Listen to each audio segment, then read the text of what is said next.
In the grand meeting place of the Galactic Council, over 300 different alien species gathered under the glow of artificial stars. These aliens came from all corners of the galaxy, each with their own histories, technologies, and interests. Today, they focused their attention on a display showing the small blue planet. Earth spun slowly in the holographic projection, its swirling clouds and blue oceans seeming peaceful and unremarkable to the advanced beings watching it. For centuries, the Council had kept Earth in their records, labeling it as just another world where the dominant species had not yet discovered faster-than-light travel. The humans, as they called themselves, were interesting only because their planet had so many different kinds of life, and because they seemed to develop new technologies rather quickly. Ambassador Ta stood up from his seat, his tall, thin body rising above the other representatives. His skin had a slight purple tint, and the two antennae on his head moved back and forth, showing his annoyance. The Nelvarians were known across the galaxy as a powerful empire that valued resources above all else. They built massive mining operations on countless worlds and stripped planets bare to fuel their ever-growing industries. Why are we wasting our valuable time watching these primitives? Ta's voice boomed across the chamber. The Terran system has metals, minerals, and energy sources that the Nelvarian Dominion needs. Their little blue world would serve us much better as a mining colony than as the home of another insignificant species. Many council members nodded in agreement. Some made sounds of approval in their various languages. This was how things had always worked in their galaxy. The strong took what they wanted. The weak either moved aside or were crushed. It was a simple rule that had governed galactic politics for thousands of years. Later that day, the Nelvarian fleet sent a message to every major government on Earth. The message was direct and cold. Surrender your planet to the Nelvarian Dominion, or face complete extinction. You have 7 Earth days to comply. In the council chambers, few representatives raised objections. Some felt a moment of pity for the humans, but none fought to intervene. The Nelvarians were too powerful, and interfering would risk their own planet's safety. Besides, this was simply the natural order of things. What the Council failed to understand was that humans did not accept this natural order. Throughout their history, humans had faced threats and challenges. They had survived ice ages, plagues, and their own destructive wars. They had developed a unique trait. When pushed to the edge, they did not give up. They pushed back harder. On Earth, the governments that had been fighting each other just yesterday now united against this alien threat. Emergency meetings were held in every capital city. Military leaders who had once pointed weapons at each other now worked together, sharing secrets and technologies that had been hidden for decades. Unknown to the Galactic Council or the Nelvarians, humans had not been entirely ignorant of alien life. Since the mid-20th century, various governments had recovered crashed alien scout ships and intercepted signals from space. In secret facilities deep underground and hidden in mountains, scientists and engineers had been studying and reverse engineering these technologies. They hadn't mastered everything, but they had learned enough. President Kim addressed the United Nations in an emergency broadcast. Today, we face the greatest threat in human history. These aliens believe we are weak and divided. They expect us to surrender or die. But they do not know humanity. We will not go quietly. We will not surrender the world our ancestors fought to build. Today, we reveal what humanity can do when we stand together. Across the globe, hidden hangars opened. Secret mountain bases revealed massive doors. From these places came ships and weapons unlike anything the public had ever seen. The products of decades of secret work were finally brought into the light. Commander Yoon of the newly formed Earth Defense Force spoke to the first pilots as they prepared to launch. Remember your training. Remember what we're fighting for. Every human on Earth, past, present, and future, is counting on us. In orbit, the Nelvarian ships prepared for what they expected to be a simple operation. Their scanners showed primitive satellites and a small space station, nothing that could stand against their advanced warships. They did not detect the stealth vessels rising from Earth, using technology adapted from their own crashed scouts. Admiral Nam of the Nelvarian attack fleet looked bored as he gave the order. Begin the demonstration strikes. Target their largest cities first. Once they see their helplessness, they will surrender. The first Nelvarian ships fired energy weapons toward New York, Beijing, and Moscow. But their beams never reached the surface. Invisible shields, based on technology humans had been developing in secret for decades, absorbed the attacks. The Admiral stared in disbelief at his screens. Impossible. Scan again. How could they have shield technology? Before his crew could answer, alarms blared throughout the Nelvarian fleet. Human ships appeared seemingly out of nowhere, firing weapons that the Nelvarians had thought were far beyond human capability. Quantum torpedoes phased through Nelvarian shields. Gravity disruptors tore apart the hulls of their largest battleships. Back in the Galactic Council chambers, the representatives watched in shock as live feeds showed the Nelvarian attack force being decimated by what should have been an easy target. Many stood from their seats, mandibles clicking and tentacles waving in surprise and fear. "How is this possible?" asked Counselor Ba, her scales changing color with her shock. "Our intelligence said they were at least 50 years away from developing space weapons." Ambassador Ta had gone pale, his antennae now flat against his head. He frantically sent messages to his homeworld, warning them of the unexpected resistance. Within hours, the entire Nelvarian attack fleet had been destroyed or captured. Earth ships were already preparing to jump to Nelvarian space, using drive technology that the Council had believed was unknown to humans. Captain Park stood on the bridge of the Earth flagship Defiance, looking at the coordinates for the Nelvarian homeworld. Set course for the Nelvarian system. It's time they learned that humans don't take kindly to threats. The Galactic Council, which had ignored Earth's plight, now faced a terrifying new reality. The primitives they had dismissed were not only capable of defending themselves, but were now taking the fight to their attackers. And based on the fury with which they fought, it was clear that humans had something the galaxy had not seen in millennia. A species that would not accept the rule of the strong over the weak, and would fight with unexpected ferocity when threatened. The age-old order of the galaxy was about to change forever. The Nelvarian ships moved silently through the darkness of space toward Earth. Admiral Wren of the Nelvarian fleet watched the blue planet grow larger on his view screen. His mandibles clicked with anticipation as he prepared to make history by adding another world to the Dominion's growing empire. "Begin the attack sequence," Admiral Wren ordered, his voice cold and confident. "Target their largest population centers first. Show them our power." Bright beams of energy shot from the Nelvarian warships, cutting through Earth's atmosphere and striking major cities. New York, Shanghai, London, Mumbai, and dozens of other cities were hit in the first wave. The Nelvarians watched with satisfaction as explosions bloomed across the planet's surface. "Excellent," said Commander Sun, Wren's second in command. "They will surely surrender now. No primitive species has ever withstood our first strike." But Earth did not respond with panic or surrender messages. Instead, strange silence followed the attacks. "Where is their plea for mercy?" Admiral Wren demanded, pacing across the bridge. "Scan the planet again. Show me the destruction."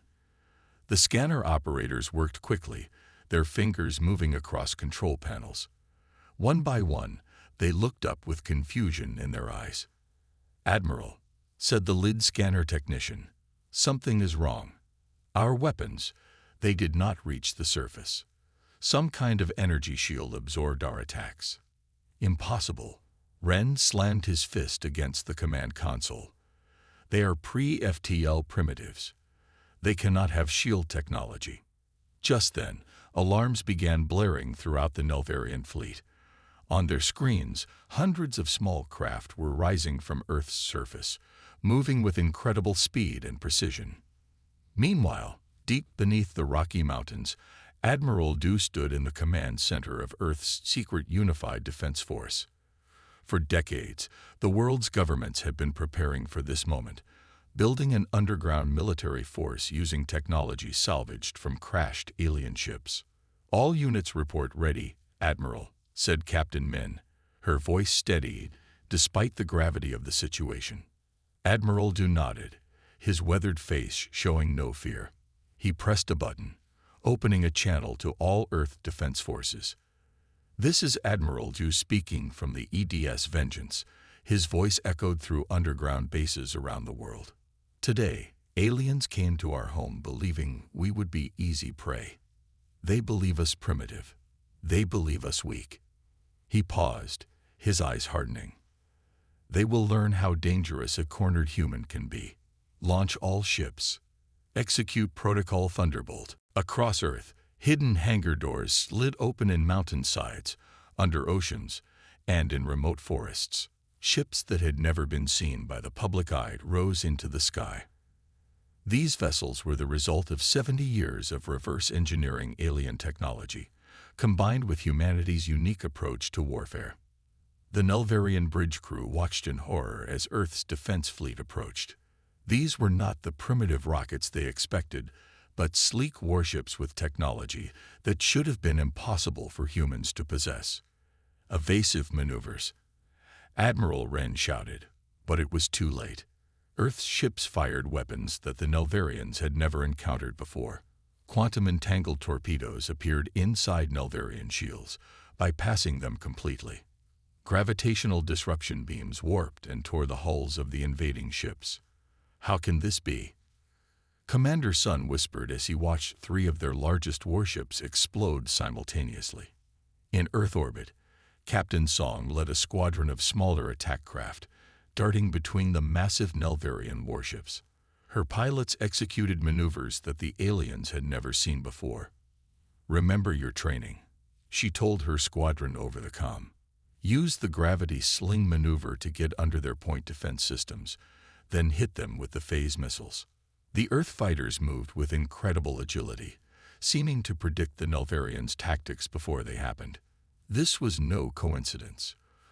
For decades, human intelligence agencies had been intercepting and decoding alien communications, studying their battle tactics, and preparing countermeasures.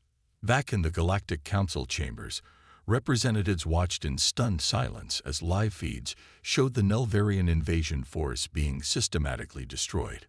3 entire fleets had already gone dark, with no communication from any of their ships. "This cannot be happening," whispered Counselor Han of the Regelian Confederation. "How could we have been so wrong about them?" Science Director Jun rushed into the chamber, clutching data tablets. "Honored Council, I have urgent information. Our assessment of human technology was catastrophically wrong. They have been collecting and studying crashed scout ships for nearly a century. They intercepted our observation drones. They knew we were watching them all along." The council erupted into chaos as the representatives realized the magnitude of their miscalculation. Humans had not only developed advanced technology in secret, but had been preparing specifically for alien invasion. On the Nelvarian homeworld, the High Command watched with growing horror as their invasion force was decimated. General Wu, the Nelvarian Supreme Commander, ordered all available reinforcements to the Earth system immediately. "We cannot allow a primitive species to defeat us," he growled. "It would damage our standing in the galaxy forever." But before the reinforcements could even leave the Nelvarian system, Earth ships suddenly appeared in their space. Human vessels emerged from what appeared to be artificially created wormholes, a technology that even the Galactic Council's most advanced civilizations were still perfecting. Admiral Du stood on the bridge of the EDS Vengeance as it emerged near the Nelvarian homeworld. "Send the message," he ordered. On every Nelvarian communication channel, in perfect Nelvarian language, a message played. "People of Nelvaria, your government attacked Earth without provocation. They sought to enslave or destroy us. We are not here to do the same to you. We seek justice, not vengeance. Surrender your military forces immediately, or we will be forced to disable them. The choice is yours." The message shocked the Nelvarians to their core. Not only had humans defeated their invasion force, but they had also reached the Nelvarian homeworld faster than should have been possible, and they could speak their language perfectly. In the Galactic Council, Ambassador Tai of the Nelvarians was surrounded by angry representatives from other species. "You fool!" shouted the representative from the Arcturian collective. "You have awakened a species that has apparently been watching us and preparing for war for decades. Who knows what else they are capable of?" As the council argued, a new transmission came through on all channels. It showed Admiral Du standing calmly on his bridge. "Galactic Council," he said, his voice level and controlled. "You stood by while the Nelvarians attacked Earth. Your inaction speaks volumes about your values. Consider this message a formal notice. Earth is now a player on the galactic stage. We come in peace to those who respect our sovereignty, but any who threaten us will face the full measure of humanity's resolve. We have already captured 3 Nelvarian fleets intact. Their technology is now ours to study and improve upon. We suggest you reconsider how you classify primitive species in the future." The transmission ended, leaving the council in stunned silence. The galaxy's power balance had shifted in a single day. The sleeping giant that was humanity had not only awakened, but had revealed itself to be far more dangerous than anyone could have imagined. The great meeting hall of the Galactic Council buzzed with worried voices. Hundreds of alien leaders gathered around the central viewing platform, where images from the Nelvarian system played in real time. What they saw made even the oldest and most powerful among them grow quiet with fear. High Chancellor Kang, leader of the council for over 200 years, stared at the images with his 4 eyes widened in disbelief. His scaled skin had turned a pale blue, a sign of extreme shock among his species. "Impossible," he whispered, his voice barely audible in the vast chamber. Their species profile indicated they were at least 50 cycles away from such technology. On the display, Earth vessels appear out of nowhere using dimensional folding technology, something that should have been far beyond human capability. These ships simply disappeared from one location and reappeared behind Nelvarian defense lines, bypassing shields and automated weapon systems that had protected the Nelvarian Empire for centuries. "How could our intelligence be so wrong?" asked Counselor G, her tentacles wrapping tightly around her seat in anxiety. "We were told they were still arguing about climate change and making those little communication devices." Science Director Bake stepped forward, his mechanical legs clicking on the floor. "It appears the humans have been deceiving us. While they publicly developed smartphones and social media, they secretly built a shadow military using technologies from downed alien craft and intercepted transmissions. They knew we were watching them all along," said Ambassador 1 of the Centauri Alliance. "All those reality shows and internet cat videos were just a distraction." The council watched as human ships deployed precision strikes against the Nelvarian forces. Unlike many species who would respond to aggression with blind rage and indiscriminate destruction, the humans showed remarkable restraint and tactical sophistication. "Look at their attack pattern," noted military observer Jun, pointing to the display. "They're only targeting military installations, command centers, and resource depots. They're avoiding civilian populations entirely." This surgical precision surprised the council even more than the advanced technology. Most species, when first developing the power to strike across star systems, would use it to completely destroy their enemies. The humans seemed to have a different approach. In the Nelvarian capital city, General Yun of the Nelvarian Defense Force watched with growing horror as human ships systematically disabled their planetary defense grid. His once mighty armada now floated in ruins around the homeworld. "We must surrender immediately," urged his advisor. "They've destroyed our ability to fight back, but they haven't harmed a single civilian center. Perhaps they will show mercy." General Yun slammed his armored fist on the command table. "Never. The Nelvarian Empire does not surrender to primitives." Just then, every communication device in the Nelvarian system activated simultaneously. On screens large and small, the face of General Han appeared. The human wore a simple uniform with minimal decoration, but his eyes held a coldness that made even the battle-hardened Nelvarians uncomfortable. "People of Nelvaria," General Han began, his voice translated perfectly into the Nelvarian language. "Your leaders attacked Earth without provocation. They killed thousands of our people without warning or declaration of war." He paused, letting his words sink in. "For thousands of years, you've taken what you wanted from weaker species. You've stripped worlds of resources and enslaved populations. You believe this was the natural order of things." General Han leaned closer to the camera. "You came to our home uninvited. You killed our people without warning. Consider what follows your formal introduction to humanity." The transmission ended, leaving the Nelvarians in terrified silence. Back in the council chambers, representatives from hundreds of worlds watched as human forces continued their systematic dismantling of the Nelvarian military machine. Within 2 weeks, the once mighty empire that had terrorized a quarter of the galaxy lay defenseless, with Earth ships surrounding their homeworld. "This is unprecedented," said Elder Counselor Gil, who had lived for over 500 years. "No species has ever risen from pre-FTL to galactic power this quickly. The humans must have been preparing for this moment for generations." Ambassador Tai of the Nelvarians stood before the council, his once proud posture now hunched in defeat. We request the council's intervention. The humans have disabled our defenses and now threaten our very existence." High Chancellor Kang laughed bitterly. "You requested no intervention when you attacked them. Why should we help you now? Because if we don't stop them, who will they target next?" Ambassador Ta pleaded.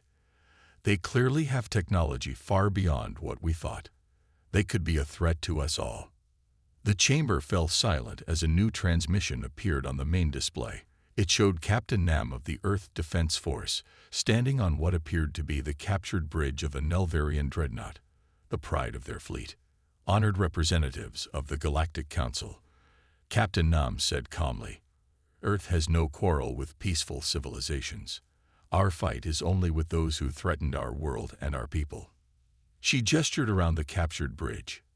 "As you can see, we now possess Nelvarian military technology.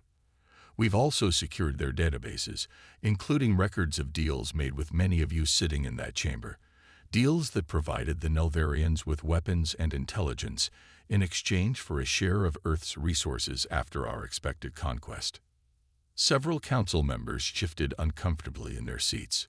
"Earth remembers its friends," Captain Nam continued, "and its enemies.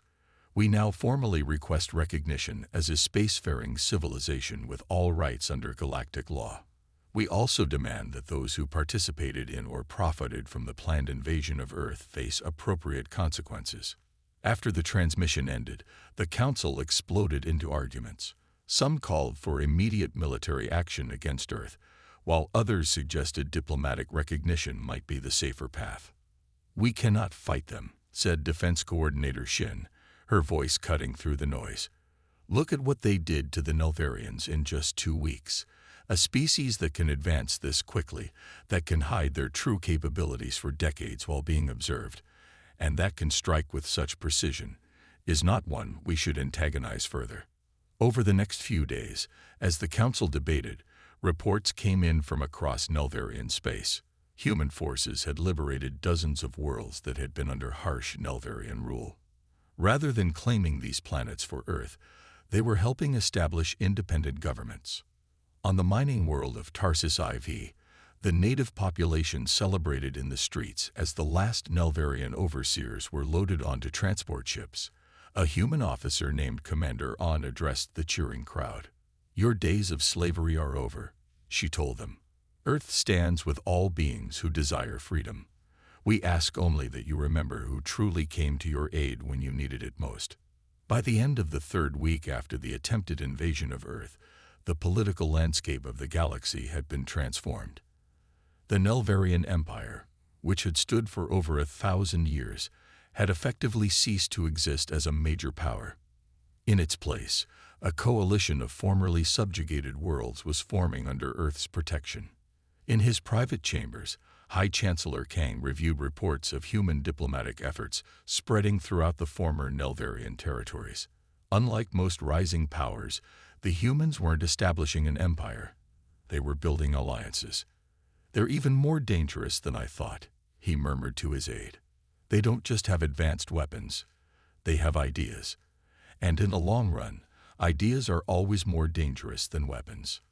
Out in the darkness of space, Earth's ships continued their methodical work, establishing a new order in which the strong would no longer prey upon the weak with impunity. The galaxy was learning a painful lesson. Appearances could be deceiving, and the seemingly primitive humans had teeth, very sharp ones indeed. Red alert signals flashed throughout the massive space station where the Galactic Council made its home. Representatives from hundreds of worlds rushed toward the Grand Chamber, their various forms of movement creating a chaotic scene in the normally orderly halls. Some floated, others slithered, many walked on different numbers of legs, and a few rolled or bounced, all heading to the emergency meeting called with only 1 hour's notice. Inside the Grand Chamber, the curved rows of seats filled quickly. The chamber had been designed to hold representatives from 500 species, but today it seemed too small for the nearly 400 who attended.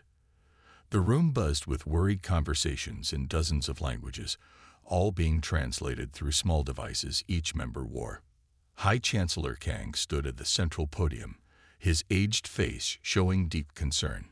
He raised his 4 arms for silence, and gradually the noise died down. "This emergency session of the 87,453rd Galactic Council is now in session," he announced, his deep voice echoing in the now quiet room.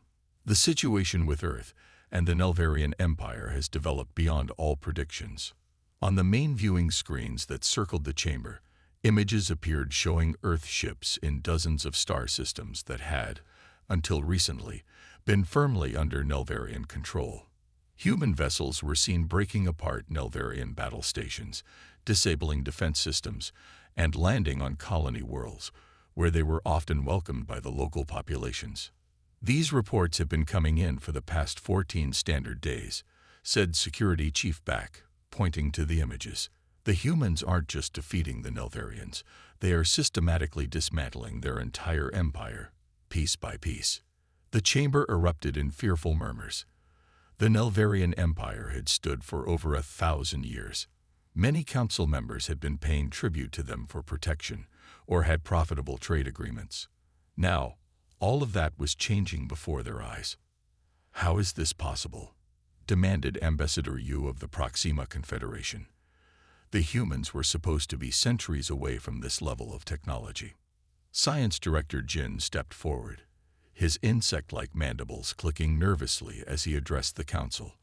Even through his alien features, his discomfort was clear to see.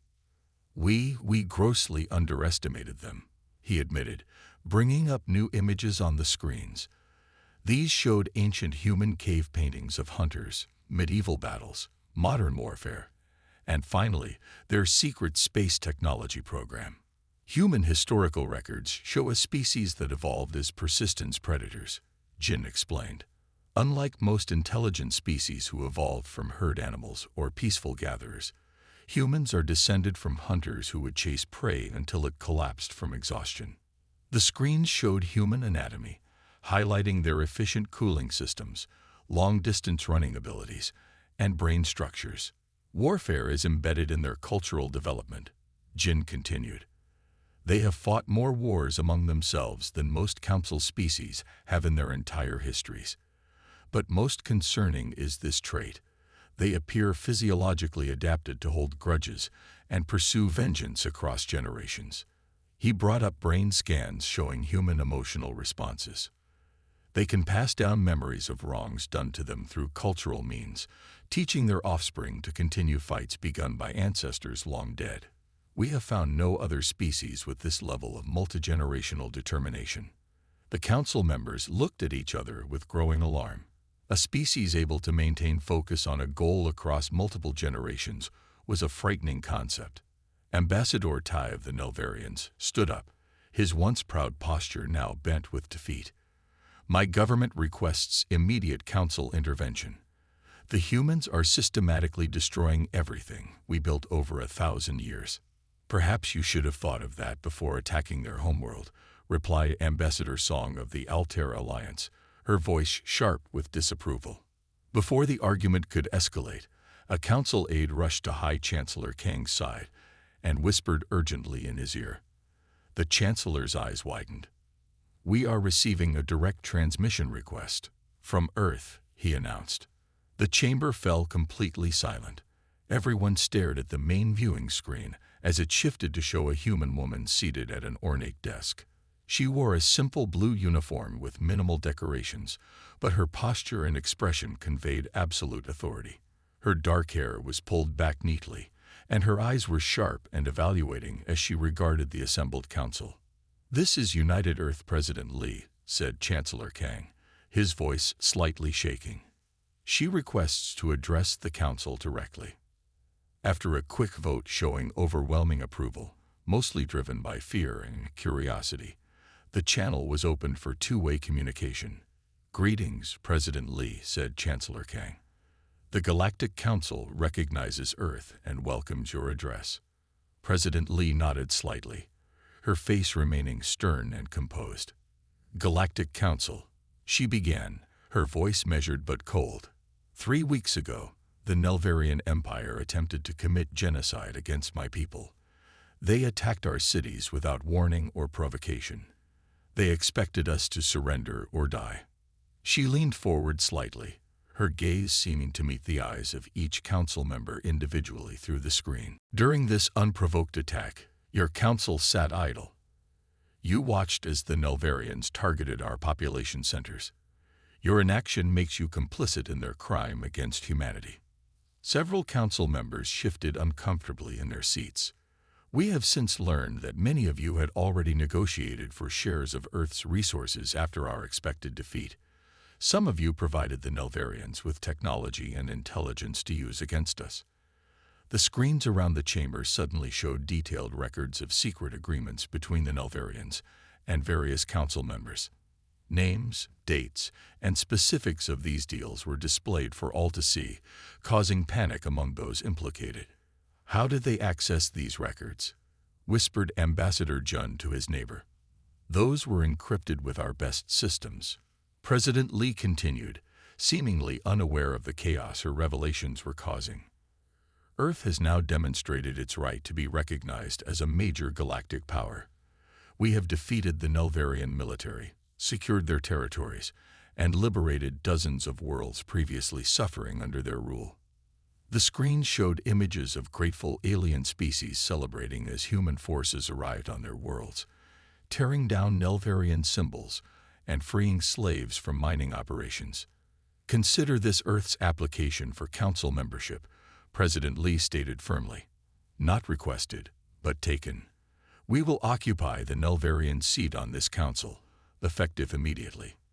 She paused, letting her demand sink in before adding, "We also expect reparations from all parties who supported or profited from the planned invasion of Earth.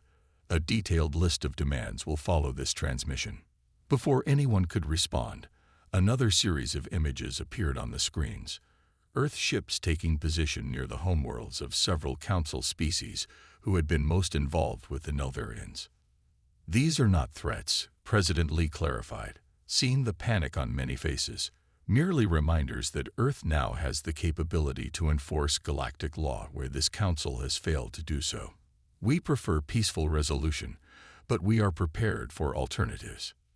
With that final statement, the transmission ended, leaving the council chamber in stunned silence for several moments before erupting into panicked discussions. Chancellor Kang repeatedly called for order, finally resorting to activating the chamber's emergency sound dampening system, which lowered all voices to whispers. "We must vote immediately on Earth's demand for council membership," he said, his voice betraying his own fear. "The voting period will be 1 standard hour. Please consider carefully the consequences of your decision." As the representatives cast their votes, many looking nervously at the images of Earth ships still displayed on the screens, Ambassador Min of the Sirius Coalition, approached Chancellor Kang privately. "We've created something terrible here," Min whispered. "A species with advanced technology, military precision, long memories, and a sense of justice. They may reshape the entire galaxy." Chancellor Kang nodded slowly. "And perhaps," he replied quietly, "that is exactly what our galaxy needs." The Grand Chamber of the Galactic Council looked very different than it had one solar year ago. Where once the massive Nelvarian delegation had dominated the central section with their elaborate uniforms and aggressive posturing, now sat the more modestly dressed human representatives. The change symbolized the dramatic shift in power that had transformed galactic politics in just 12 months. Ambassador Park of Earth stood at the speaking platform, her simple blue uniform bearing only a small Earth emblem. Though she was not physically imposing, representatives from hundreds of worlds fell silent when she raised her hand to speak. Even the giant Borulian delegates, who towered 3 meters tall, leaned forward to catch her every word. "Today marks 1 year since Earth took its place on this council," Ambassador Park began, her clear voice carrying throughout the chamber. "In that time, we have overseen the most significant reorganization of galactic society in 2,000 years. On the large screens surrounding the chamber, images appeared showing the changes across what had once been Nelvarian space. Former slave worlds now governed themselves. Mining colonies that had been stripped of resources for centuries were being restored with advanced environmental technology. Trade routes once controlled by Nelvarian warships now flowed freely, protected by joint patrols. The former Nelvarian leadership has answered for their crimes," continued Ambassador Park.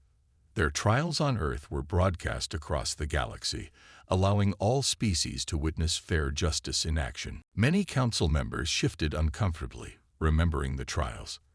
The Nelvarian leaders had been given defense attorneys, allowed to present evidence, and treated with dignity throughout the proceedings.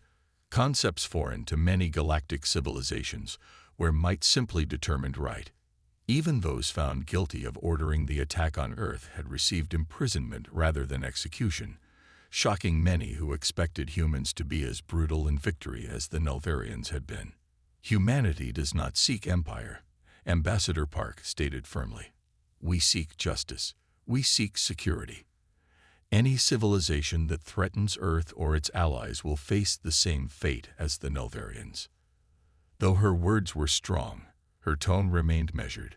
This was not a threat delivered in anger, but simply a statement of fact. And that made it all the more powerful. On the edges of what humans now called protected space, military vessels from several aggressive empires had pulled back from their expansion plans. The fate of the once mighty Nelvarians served as a potent warning. The humans had demonstrated both the ability and the will to enforce their vision of justice across interstellar distances. "We invite all peaceful civilizations to join the new galactic cooperative," Ambassador Park continued, bringing up images of the treaty already signed by 67 formerly oppressed worlds. Member worlds retain full sovereignty while gaining the benefits of mutual defense, open trade, and technological exchange. In the viewing galleries above the main chamber, representatives from dozens of smaller worlds watched with hope in their eyes.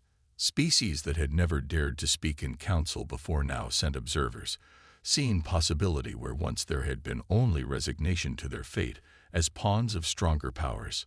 Among them sat Zila, a small blue-skinned being from Vorish IV. Her world had suffered under Nelvarian mining operations for 3 centuries. When human ships appeared in their system 1 year ago, her people had hidden in fear, expecting new masters no different from the old. Instead, the humans had helped them establish their own government, provided medical aid, and left behind teachers and engineers rather than soldiers.